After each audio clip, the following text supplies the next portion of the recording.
মাত্র এক সপ্তাহ আগেও ইয়েমেনের আকাশ ছিল অপেক্ষাকৃত নিস্তব্ধ, কিন্তু আজ এক সপ্তাহের ব্যবধানে তা যেন রণক্ষেত্রে পরিণত হয়েছে। হুথির টানা ক্ষেপণাস্ত্র ও ড্রোন হামলায় ইসরায়েল যখন চাপে, তখন পাল্টা জবাবে যুক্তরাষ্ট্র চালাচ্ছে ভয়ঙ্কর বিমান হামলা।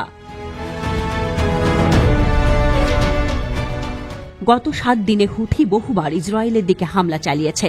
টার্গেট করেছে বেন গুরিয়ন বিমানবন্দর, তেল আবিব সামরিক স্থাপনা।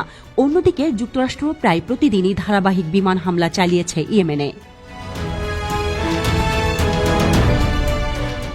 এই টান টান উত্তেজনার মধ্যেই বৃহস্পতিবার রাতে ইসরায়েলের আকাশে নতুন করে বাজ পড়ল। ইয়েমেনের হুথি বিদ্রোহীরা ইসরায়েলের উদ্দেশ্যে ছুড়ে দেয় 2টি ব্যালিস্টিক ক্ষেপণাস্ত্র। জেরুজালেম থেকে তেল আবিব পর্যন্ত বাজে সাইরেন, আতঙ্ক ছড়ায় সাধারণ মানুষের মধ্যে। সাইরেন বাজছে, মানুষ দৌড়াচ্ছে, ছুটে আসছে 2 বিশাল ক্ষেপণাস্ত্র। ইসরায়েলি প্রতিরক্ষা বাহিনী দাবি করেছে এই ক্ষেপণাস্ত্র দুটি ইসরায়েলের সীমান্তে পৌঁছানোর আগেই গুলি করে ধ্বংস করা হয়েছে। একটি ক্ষেপণাস্ত্র ছিল বেন গুরিয়ন আন্তর্জাতিক বিমানবন্দর লক্ষ্য করে, অপরটি তেল আবিবের জাফায় একটি সামরিক স্থাপনা লক্ষ্য করে ছোড়া হয় বলে হুথিরা দাবি করেছে।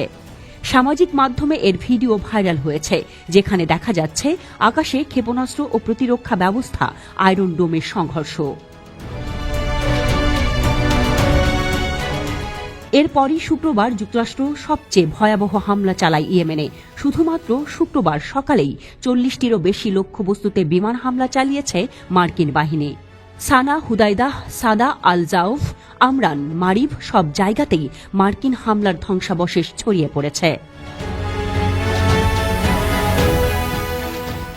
এই হামলায় অন্তত 7 জন আহত হয়েছে, যাদের মধ্যে বেশ কয়েকজন বেসামরিক মানুষ রয়েছে।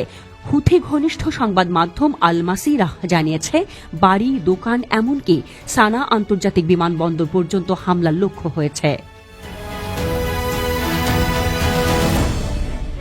হোয়াইট হাউস এখন সেন্টকমকে আগাম অনুমোদন ছাড়াই ইয়েমেনে হামলার ক্ষমতা দিয়েছে। মজার ব্যাপার হল, এত সব হামলার মধ্যেও হুথির শীর্ষ নেতা আব্দুল মালিক আল হুথি টেলিভিশনে এসে বলেন, আমেরিকার আগ্রাসন আমাদের সক্ষমতায় কোনো প্রভাব ফেলবে না। এদিকে প্রেসিডেন্ট ডোনাল্ড ট্রাম্প এক বিস্ফোরক মন্তব্যে বলেন, হুথিরা এখন শান্তি চায়। তারা বলছে কিভাবে এটা থামানো যায়, ওরা খুব কষ্টে আছে। ট্রাম্পের দাবি অনুযায়ী এই অভিযান অভূতপূর্ব সাফল্য এনেছে এবং এটি অনেক দিন ধরে চলবে। কিন্তু হুথির কার্যক্রম থামছে না। নভেম্বর 2023 থেকে এখন পর্যন্ত হুথি লোহিত সাগর ও অ্যাডেন উপসাগরে 100টিরও বেশি জাহাজ লক্ষ্য করে হামলা চালিয়েছে। ইতোমধ্যেই 2টি জাহাজ ডুবিয়ে দিয়েছে, আরেকটি দখল করেছে এবং 4 জন নাবিক নিহত হয়েছে। হুথিদের দাবি, গাজায় মানবিক সহায়তা প্রবেশে বাধা দিচ্ছে ইসরায়েল। এ কারণেই তারা এসব আক্রমণ করছে ফিলিস্তিনিদের সংহতির অংশ হিসেবে। জাতিসংঘের বিশেষ দূত হান্স গ্রান্ডবার্গ ব্রাসেলসে এক বক্তৃতায় বলেন, এই যুদ্ধ কেউই চায় না। ইয়েমেন ও গোটা অঞ্চলের স্থিতিশীলতার জন্য শান্তিই একমাত্র পথ।